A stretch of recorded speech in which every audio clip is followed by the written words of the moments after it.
Thanks so much. So in lieu of it being April 1st and April Fool's Day, I saw a meme today, which I thought I would start off with. April Fool's Day is canceled this year as no one could have made up a prank that could match this unbelievable crap that's going on in the world right now. So I figured that was just kind of a nice summary, to say the least, of that. Yeah, there really is a lot going on multiple levels. And at the same time, so many of our lives have been changed and shifted, where we've been forced to adapt in different ways. And it can bring up stress, it can bring up stuff, and that if we have health goals and everywhere, in between, well, how do we keep those going as well? So let's get started. Okay. So to first open up and to get the really big picture of what's going on, I chose to talk about just our stress response, our fear, and it starts in the brain, where we have the amygdala, which is responsible for our emotions, and our hippocampus is responsible for memories. When we do start to feel nervous, anxious, that whole response coming up, that's when there's an even deeper imprint of our emotions onto our hippocampus with that memory, so we can remember it for next time. Because way back, hundreds and thousands of years ago, in the midst of survival, we really did need to have this memory to literally survive, because you kind of want to remember what a huge grizzly bear looks like, for example. Then, having that memory, there's a few more links going on, and then eventually the hypothalamus talks to the pituitary, to additional structures in our brain. And the pituitary, being one of our master glands, is responsible for a lot of different hormones. Our stress hormone, like cortisol, which a lot of us know, and then also sex hormones like estrogen, progesterone, testosterone, like really letting those signals go to other organs and having those make sure we get what we need. So the HPA axis is the hypothalamus to the pituitary and the adrenals. The adrenals are two glands that sit on top of our kidneys. And then there's the HPG, where the G stands for our gonads, our testes in men and ovaries in women. So the adrenals, which are really important in our stress response, secrete adrenaline to get us mobilized, and then cortisol to ensure we either keep running from the bear or can keep us fighting. It also helps make hormones like estrogen and testosterone, and then it also helps control blood pressure as well. So this is where, if you've heard a lot of talk about stress management and getting to sleep and managing stress, and all those key words are all around stress, of course. Part of that is so the adrenals can also have their reserves to serve many other functions as well. Because at the end of the day, we also need cortisol to survive. It is what wakes us up in the morning after we go to sleep. And cortisol is part of our sympathetic nervous system, otherwise abbreviated as the SNS. And having those mechanisms, let's say to run, so our eyes are going to dilate, we're going to make sure we're, can see everything, breathe faster, get the metabolism going.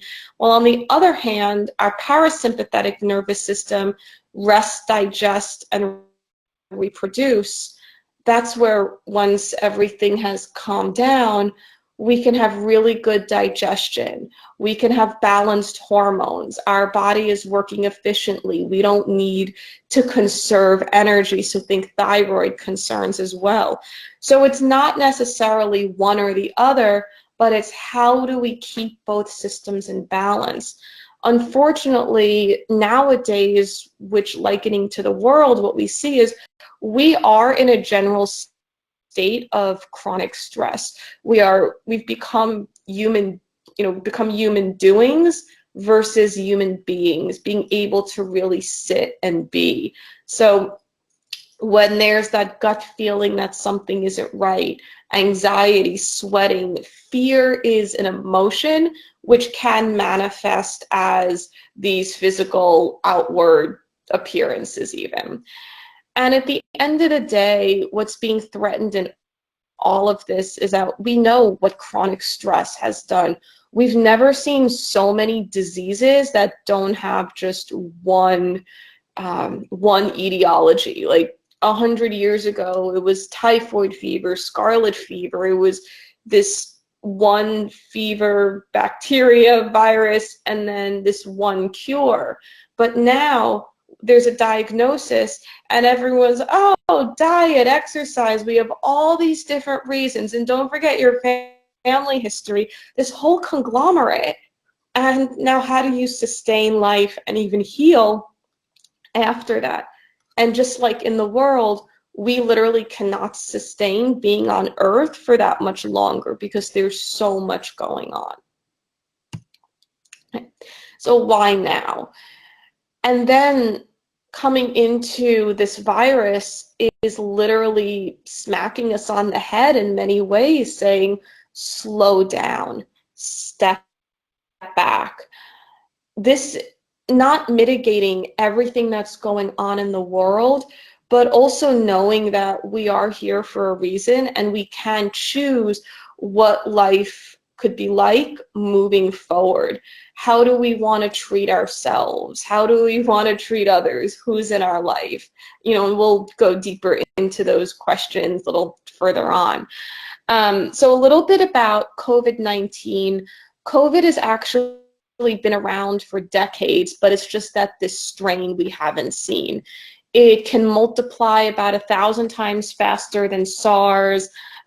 It very much acts on some receptors in our lungs, which is why the people can develop just sudden respiratory issues and death as well. It can also get into our central nervous system, and while they are thinking of vaccines and what else can be done, we are as well in this very experimental time too. So unfortunately, the news it does only cover one aspect of things, because on the other side, there are a lot of people who can also survive from this as well. Not saying it's going to be easy, because it can certainly take a toll on people, but do know that there's always two sides to every story. And with all of those unknowns, when we do have fear, or because it's not always easy just to quote unquote calm ourselves down, sometimes being able to work through it. So who do you believe? What do you believe? And then there's always the piece of what we want to believe. We want to believe things are going to be okay. But can we also say to ourselves and trust ourselves, are we doing quote unquote enough? All the washing our hands, the social distancing, the staying inside. And then there's all the pieces about how do we build our immune system and making sure that's okay.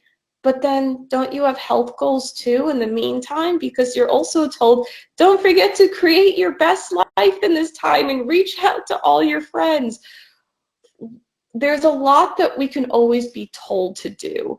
However, this time is also about coming within and with knowing that you are doing some really good stuff. I mean, you are here. What is that outcome going to look like? So as we could be doing a few things now, but then also make sure you have that time to consider what moving forward in a very sustainable way, in a way that makes you really happy and satisfied, truly looks like. The other piece is that, well, we've evolved before from kids to teenagers into our 20s and later. Maybe we've had job evolutions, promotions, quitting jobs. Maybe we've had kids or pets that act like kids. Certain partners can come and go, marriages, divorces. We know how much we've been through. And that can really look different for everyone, especially the emotions involved. But this time we're all in this together, and we all do need to come together. And it does require a type of presence that we haven't really, had this time or opportunity while the whole world is put on hold in many reasons to step into this new place. So while we've evolved in the past and chosen to, at the same time, we are now needing to say, hey, let's actually see what other directions we may want to go in. All right. And that's where I say that the only way out is through being able to work through stuff. There is going to be a lot of information coming your way. And this, once again, this is also where I chose to talk about fear and the stress response itself, and just making sure that you really do have all the facts and the data, because all these emotions are completely valid. No one can tell you how to feel. The only thing is, it's more about working through them. What are they talking about? And being able to really step back and see the big picture. Because one of the things I even tell patients is balanced hormones, balanced life. Of course, sometimes it can be easier said than done, but many times that aha moment can actually really provide you the answers that you need. So how do you want to feel in all of this? And what do you want to do when you grow up? Is also something I ask as well. And go easy on yourself in this time. It is challenging, and it can be difficult, and it can also sometimes be what we need to, once again, step back and make sure that we do have everything that we need that's important to us, and know that things can change, because we've seen change before. We've evolved before. Okay. So once again, there's a lot that can be done. Just like there could be a lot done for weight and hormones, and a lot of those treatments and how to prioritize, because that's really important, is something I'll get into as well next week. So coming into your foundations, at the end of the day, we can't quote unquote out supplement an unhealthful lifestyle. And it can also be really stressful if we feel like we're getting so much and all of a sudden all those supplements start falling off our counter, because I've definitely seen where there's quite a bit there. We are multidimensional. There's certainly an emotional component to everything, and sometimes that can come up physically, like as I mentioned before, when there's fear, or we just know something is off, we can, or really excited, we can get those butterflies in our stomach. And addressing all of us, because we are connected, the mind-body connection, which is so important with everything that we do, and having that intention, that's part of your foundation. And that's why I do mention and harp on a bit as well, what do you want your life to look like? Because there's information that was predicted from the medical community, and even a lot of my colleagues and I, we're in huge conversations as well. We don't know how long this is going to last. We don't know what the aftermath is. We have the structures that we need, as I mentioned, such as social distancing, washing your hands and everything, and then some immune stuff, which I listed below. And at the end of the day, there's also knowing that we do need to take things day by day. And while you are in that day by day, I know personally I've picked up some coloring books. Maybe there's the friend that you haven't spoken to in 10 or 20 years, or maybe just even to reach out to someone and say, hi, how are you doing with everything? Because once again, we are all in this together. And being able to feed your soul too, and fun fact, you could also boost your immune system. Laughter is one of of the best forms of medicine. So whether it's from a YouTube video, knowing what friend to call, or maybe there's, as I started off with a joke as well, saying this is April Fool's Day, so I don't think anyone canceled that yet. Laughter does boost our immune system. And even if it is literally just using your two fingers and picking up the corners of your mouth to force a smile, at some point your body does respond and some really good memories can come back. And maybe some funny ones as well. So having that foundation of being able to step back, have some time for yourself, who and what do you want in your life, having laughter, having those really good moments, and then, of course, coming into nutrition. So, because now we get to shift some of the experience from the fight or flight and fear, which could also mess with our hormones, decrease our thyroid capacity, which is responsible for metabolism. It could also make us more hungry and give into those cravings, because cravings are part what we want, and also if our hormones are off enough and can drive us to those cravings as well. So we're working on both aspects of it. So coming into nourishing, those hormones and helping out that gut bacteria and all the physiological stuff as well, those dark leafy greens and cruciferous vegetables are vital for just really having that part of that foundation of health. So I usually recommend at least half your plate of veggies at least 1 to 2 meals a day. So dark leafy greens, your spinach, kale, collards, your cruciferous vegetables, cauliflower, broccoli, Brussels sprouts. So those are going to be some of your most nutrient-dense, packed. They can really help with the different detoxification systems in the liver. They help feed the good gut bacteria, which there's actually a part of gut bacteria that help metabolize out estrogen, which is a hormone that's commonly high in both men and women and can contribute to weight gain and so forth. And starting at this place, because while we can isolate vitamins, there's nothing like having the whole food itself and how everything truly works synergistically.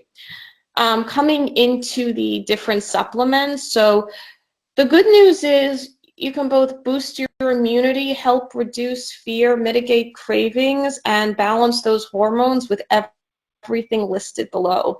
They truly pack a punch. And so for vitamin C, while let's say more maintenance doses, I recommend are about 2 to 3 grams or 2 to 3,000 milligrams. Around this time, I would recommend even about 4 to 5,000 milligrams. Sometimes it can cause a little constipation. It doesn't usually happen, but I just throwing that out there. So vitamin C is great for the immune system. It's a great antioxidant. It helps mitigate craving because it really works on blood sugar. And it's really one of those wonderful overall, especially, if you want to start working out, or let's say you're on a workout routine, it could also help those muscles heal.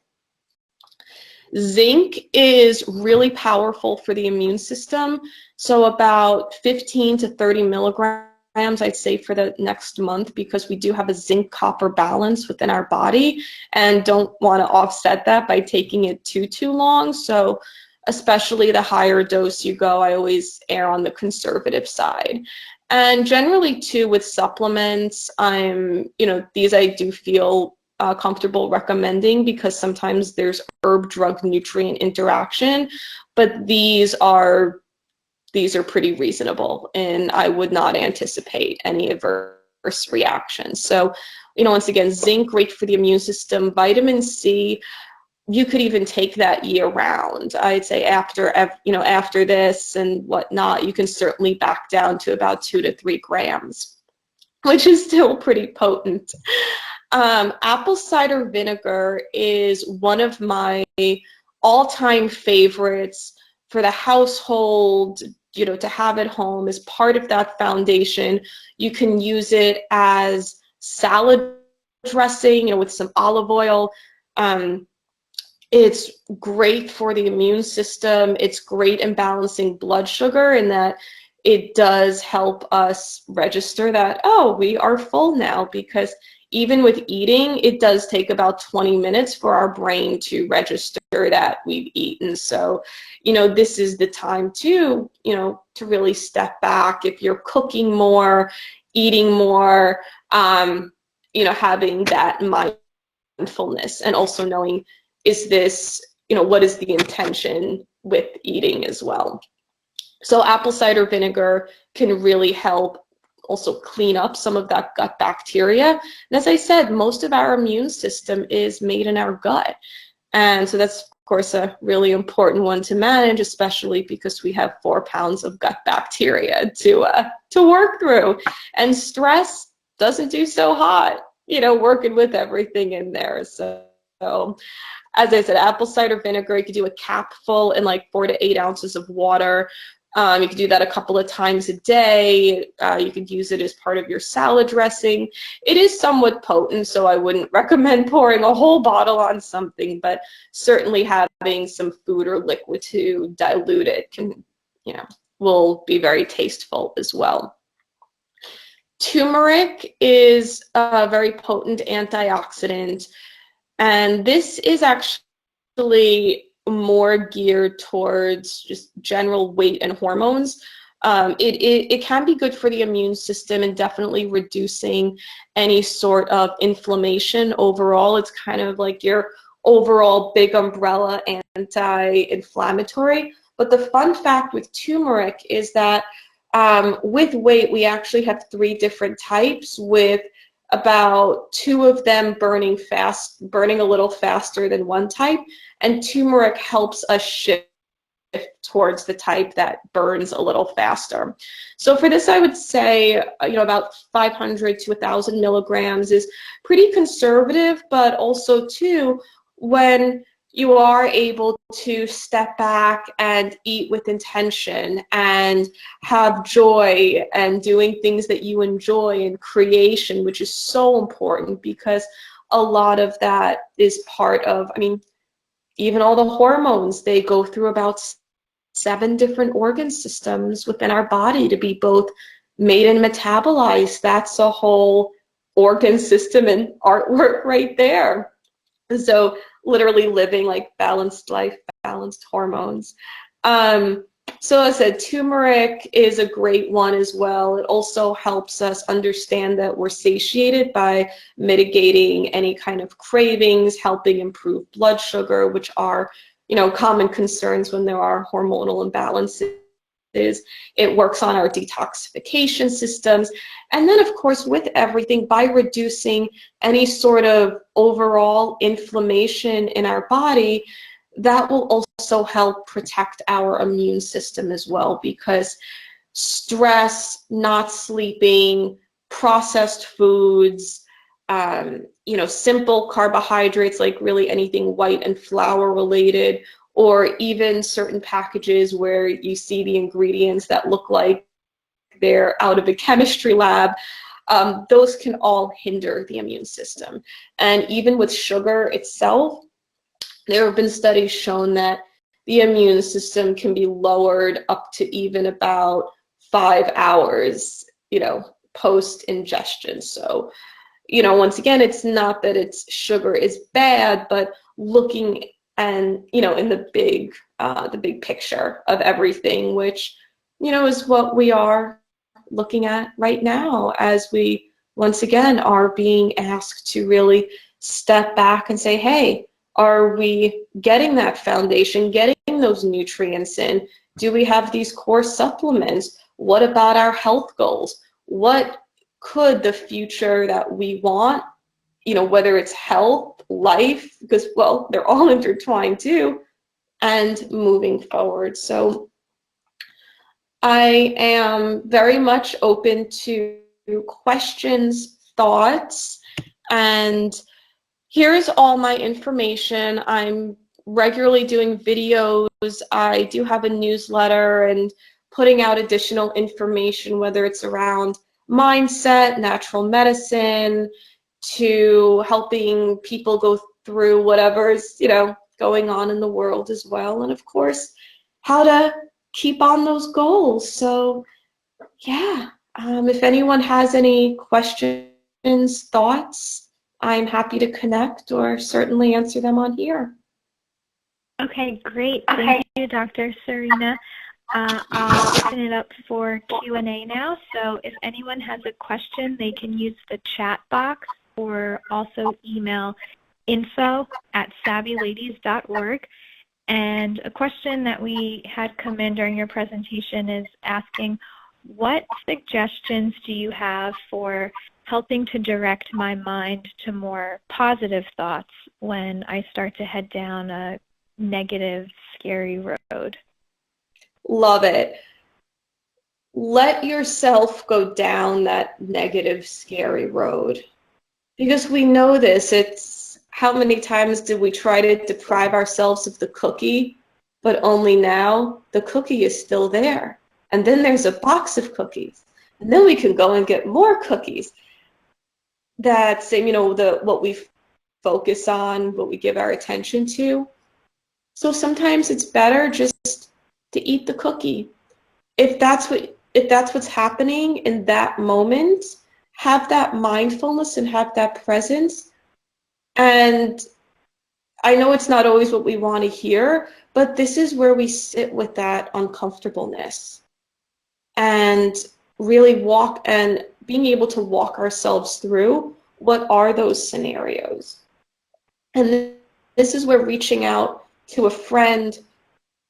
Sometimes I tell patients to look back at your life and say, where were other times that you also felt fear, that you were also apprehensive, and you got through it? Building that confidence to what you need for this moment. So this word journaling, writing, even talking to yourself, was it the joke, ask the expert? So it can be uncomfortable, but I know you can work through it. We are truly all in this together. So being able to really acknowledge all of it is, what I would advise. Okay, great. Thank you. And another question for you is, I want to keep up to date on what's happening in the world and with the virus, but I'm struggling between that and getting overwhelmed by the news coverage.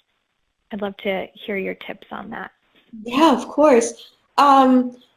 So morning and evening are generally our most lucid times, where we're aware. And as we wake up in the morning, how do you want to start your day? Because one thing we can trust is that there will be an endless supply of news.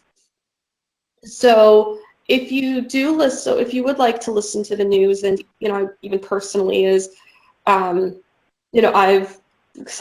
get it as well. I usually choose the afternoon when I'm a bit more into the day, and I've already set my intention. I've already had my routine, waking up and making my coffee and being able to ease into the day.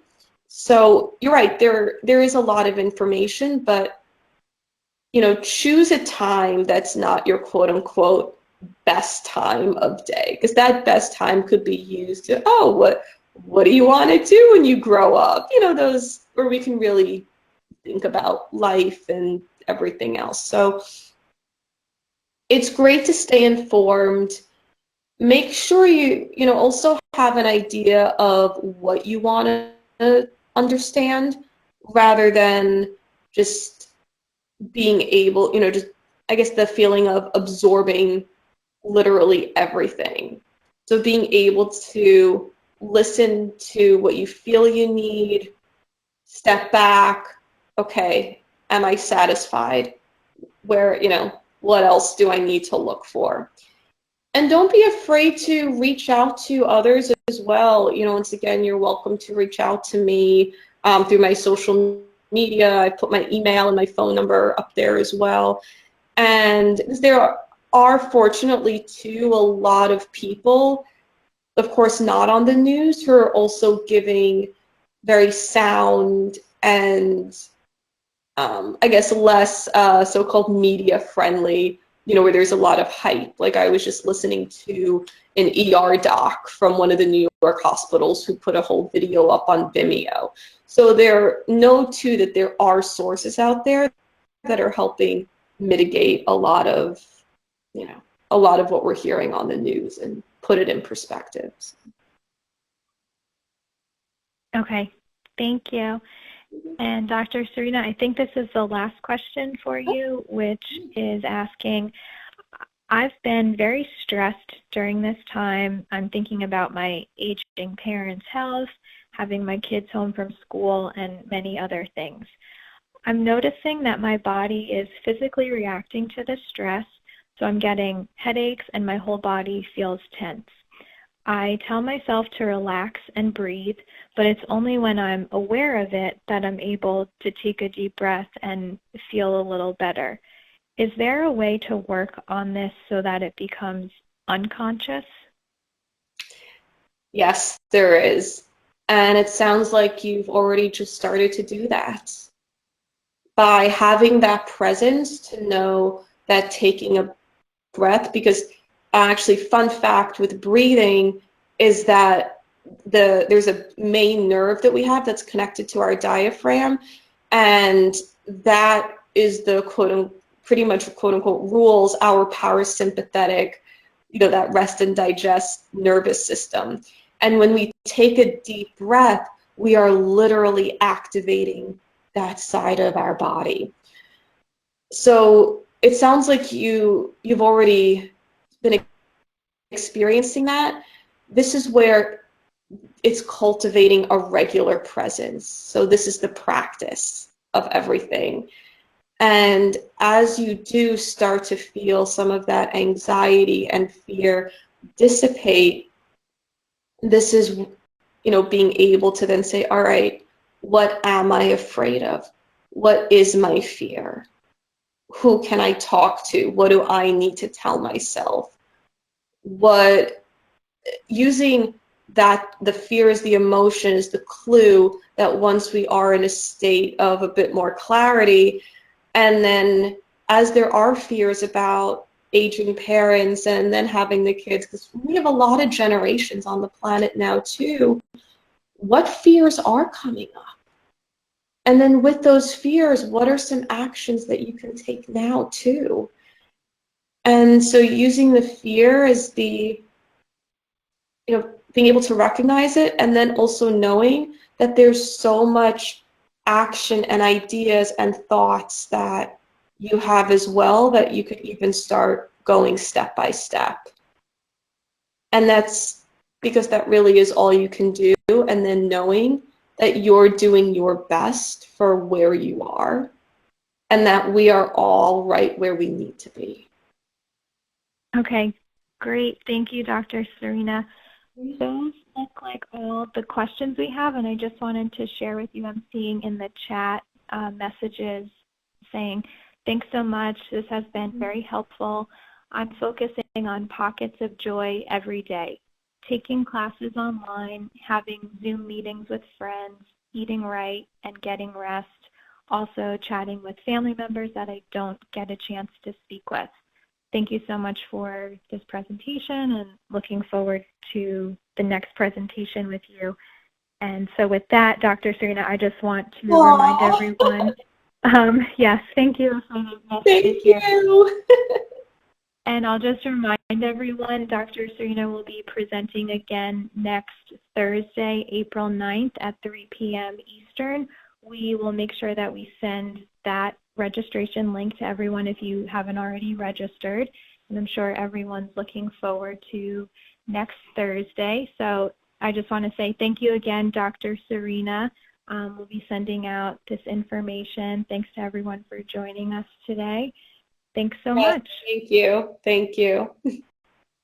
All right. Bye-bye, everybody. Thank you.